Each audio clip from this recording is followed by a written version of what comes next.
the mistake that leaders make is they say, I will allow flexible work, but then I'm going to try and reinforce culture, and I'm going to try to reach you the same way I reached you when you were in the office.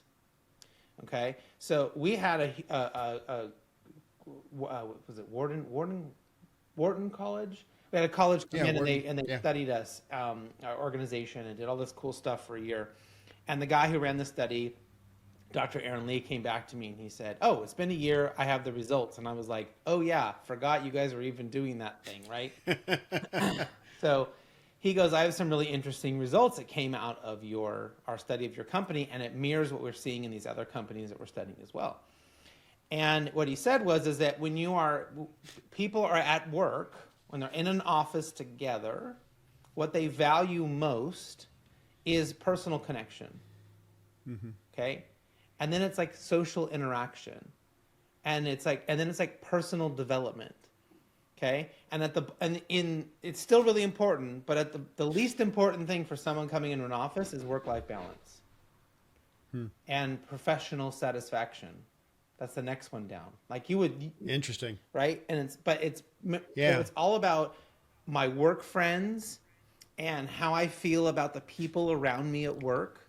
Like that's what I care about the most, because I'm stuck in an aquarium with everybody else. I'm stuck in this box. So I better it's all about the people and the relationships and everything, right? Which makes sense.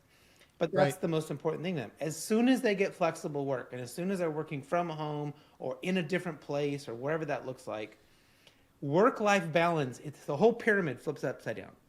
Work-life balance is the most important thing, which means their ability to decide when they do the work, how they do the work, where they do the work, that they have autonomy and control to do that, right?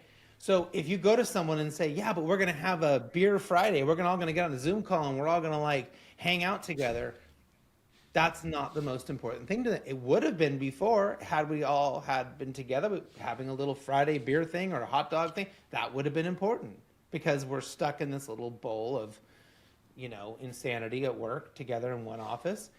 And when you're not, now it's, hey, I need you to determine when it's best to get your work done.